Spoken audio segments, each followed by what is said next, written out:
그냥 그 숫자 하나가 살짝 바뀌는 게 나중에 결과치에 굉장히 큰 영향을 주기 때문에 평가하는 사람한테 그 숫자가 왜 나왔는지에 대한 좀 리즈닝을 좀 많이 해주는 팀을 점수를 많이 받아갈 수밖에 없는 상황이었어요. 그래서 보시다시피 시장 규모를 추정하는데 나는 뭐 길거나 합리적이거나 얼마나 정확한지 떠나서 이런 근거로 이런 걸 도출했습니다.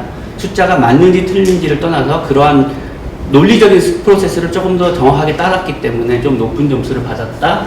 그리고 여기처럼 좀 신기한 굳이 하라고 하진 않았지만 실물 옵션 방법론도 한번 출하해보기도 했었고요. 요번에 보니까 IP 스코어를 잘 쓰신 팀과 그렇지 않은 팀을 구분할 수 있더라고요. IP 스코어가 사실은 전반적인 제너럴하게 뭔가를 디시전을 자기가 설명할 수 있는 그런 것들을 제공해 주거든요. 시장 경쟁 상황이니 이런 것들 오버럴하게. 그래서 그런 것들을 활용한 팀과 그냥 기술성, 권리성이 어떠냐라고 말하는 그냥 그렇게 말하는 팀과 약간 구분을 뒀고요. 점수를 막 스킵하면서 보지만 여러분들 눈에 막 점수가 보이죠? 논리적인 프로세스를 잘 따라간 팀과 그렇지 않은 팀을 봤는데 여러분들이 평가를 하면서 제가 이제 조금 이따가 질문을 드릴 건데 가장 어려워하는 항목들이 뭘까 했는데 할인율에 대한 컨셉은 조금 미약했다는 생각이 들어요. 그래서 여러분들이 적용했던 할인율은 제가 보기에는 조금 너무 과하게 가치를 증가시키는 쪽에 할인율을 채택을 했다는 느낌을 받았어요. 그래서 그런 부분은 질문을 통해서 확인을 하겠고요. 보물선 팀이 오늘 발표를 할 겁니다. 1등 팀이 아니라 오늘은 보물선 팀이 발표를 할 건데 제가 평가한 것 중에 가장 어그레시브 했던 것 같아요. 이 프로그램이 굉장히 마음에 안 든다라고 표현을 해주셨고 왜 마음에 안 드는지 그리고 어떻게 해야 되는지에 대한 얘기를 했어요. 그래서 그 평가 점수는 그렇게 높지는 않았어요. 생각보다. 그래서 평가자로 하여금 굉장히 여러 번 읽어봐야 되게끔 불편하게 만든 보고서인데 하지만 굉장히 창의적이었고 특히 인간 중심에 대한 컨셉은 저도 이제 처음 들어본 컨셉으로 설명을 해주셨기 때문에 그 얘기를 들어보고 싶어서 왜 저런 어프로치를 인간 중심 가치 평가에 대한 어프로치를 했는지를 설명해 주는 것을 들어보고 싶어서 오늘은 여기 이름이 어떻게 되죠? 맴스에 관련된 얘기를 평가를 하는 걸로 하겠습니다. 그래서 평가를 듣기 전에 제가 그 앞에 프로세스를 조금 교수님 담아주셨는데 여러분들이 하면서 질문사항이 있었을 것 같아서 그 질문을 한번 들어보는 시간을 먼저 더 갈게요. 짧게. 예. 이런 스타빌드 자체가 예. 하나의 기술을 가지고 맞아요. 그 제품에서 그 기술에서 나온 제품을 가지고 이제 미래를 예측하는 거면 예. 복수의 제품을 낼 수도 있는데 그거에 맞습니다. 대해서는 어떻게 하는지가 일단 처음으로 궁금하고 예. 두 번째로 저희가 한 맴스 기업 같은 경우에는 지금 특허가 안 나오고 특허 과정 속에 있다고 맞습니다. 저희가 듣고 있어가지고 예.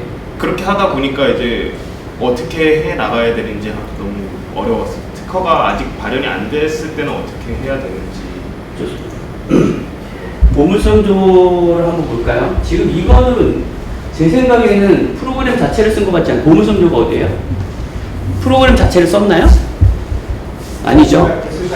네, 엑셀을 따로 쓴 것 같아요. 네. 문제가 좀 있었고요. 예. 말한 대로 뭐 한 가지 지금 제가 어차피 여러분들이 익숙하지 않기 때문에 프로그램을 쓰는 게 편했는데 정확하게 얘기를 하면은 그 제품당 말한 대로 멀티 제품이라고 하면 제품별로 별도 한 다음에 가산을 할 수밖에 없는 시스템인 것 같아요.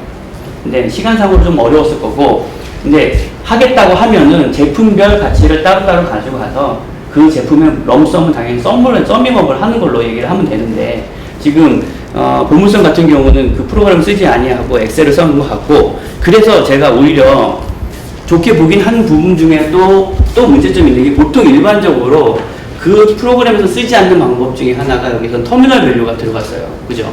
그래서 터미널 밸류를 굳이 넣는 이유가 있나요? 보물선도에서? 기본적으로 어차피 뭐 계속 기업 가치는 상승이죠. 그렇죠.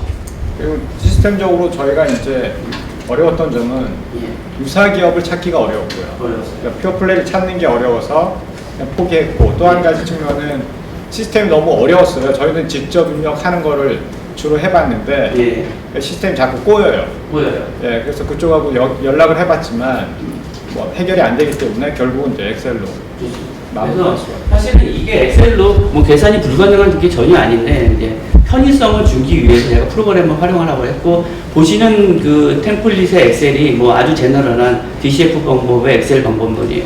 근데 제가 이제 질문 드리고 싶었던 거는 보세요. 사업 가치가 그죠? 247억 정도가 나오는데요. 프리캐시 플로우를 보시면 아시겠지만 터미널 밸류가 600억이에요. 그래서 저게 아마 현재 가치로 때리면요, 아마 저 그 사업 가치의 80% 이상 거의 터미널 밸류에서 나왔을 겁니다. 그게 일반적으로 밸류에이션을 할 때 많이 나오는 오류 중에 하나라고 저는 생각을 해요.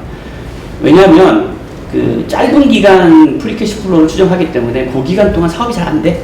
그리고 생각해 보니까 그 매출액을 뽑아낼 수 있는 여러 가지의 요소가 힘들어.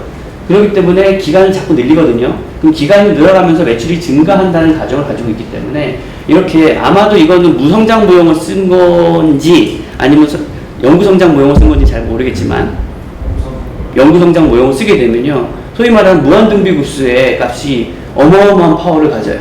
그렇기 때문에 대부분의 밸류가 터미널 밸류에서 나오게 돼요. 근데 평가를 할 때 터미널 밸류가 한 80% 막 이렇게 전체 밸류 80% 막 이렇게 넘어가면 그 평가를 믿기는 상당히 어려워요. 왜냐하면 이 프로세스 같은 경우를 보면 8년 이후에나 수익이 제대로 나오기 시작하는 가치라고 보면 되는 거죠. 그런데 지금도 내년이 어떻게 될지 모르는데 8년 이후에 터미널 밸류를 가지고 이 사업이 가치가 있다라고 주장하기는 상당히 어렵다라고 하는 것을 한번 보여드리려고 이걸 띄워놨습니다.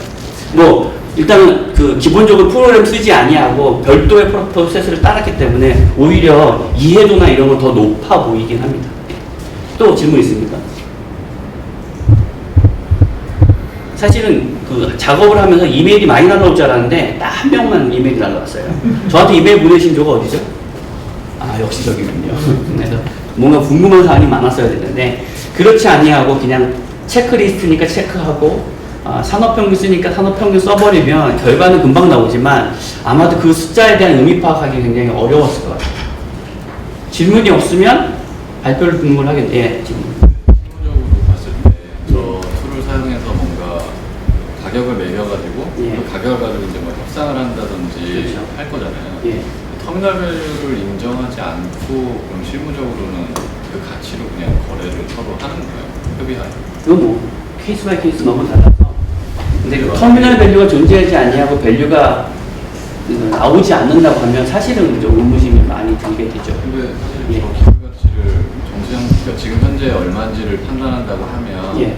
터미널 밸류가 뭐 80%를 차지하든 60%를 차지하든 사실 그 가치를 인정해 줘야 서로 그 가격을 가지고 내고 협상을 할 수 있는 거잖아요. 근데 그러니까 저거를 믿을 수 없으니까 인정하지 않겠다는 입장도 맞지만 예. 사실 저 터미널 밸류가 되게 중요한 가치이기 때문에 그걸 넣어서 평가해야 된다는 것도 사실 협상을 하다 보면 서로 이제 어느 한쪽이 맞다고 얘기하기 힘들 것 같은데 실무적으로 실무적으로, 그러니까 일반적인 실무적으로 할 때요, 보통 밸류에이션 자체를 막 8년, 9년 가는 경우가 쉽지는 않아요.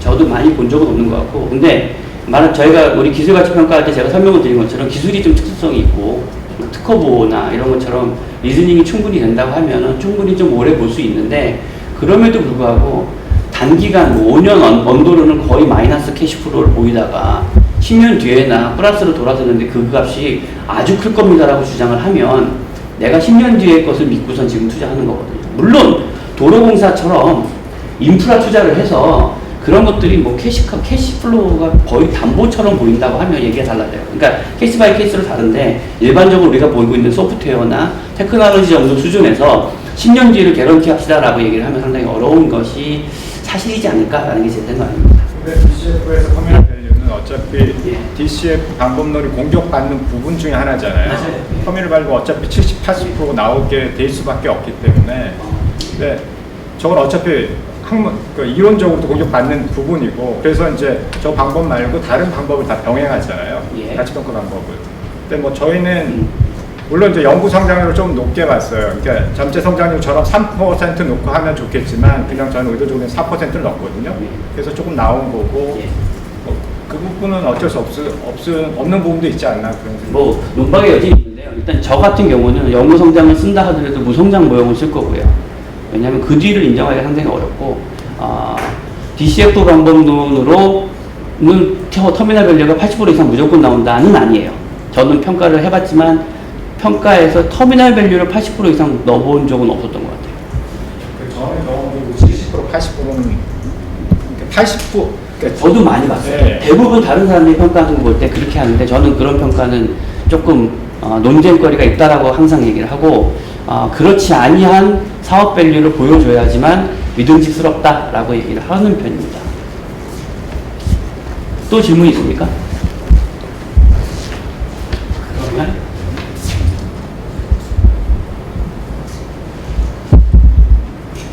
맘스맵스의 지금도 질문이 계속 그러셨지만 인간중심가치, 기술가치에 대한 논리나 그리고 사실은 여기서 기술가치 평가를 해서 대안을 제시한 팀은 2조가 유일해요. 이렇게 해보니 센서 허브에 더 매진해라, 쓸데없는 생각하지 말고 이렇게 제안을 했었거든요. 그래서 거기에 대한 것을 한번 들어보는 시간을 갖도록 하겠습니다. 네, 맘스맵스.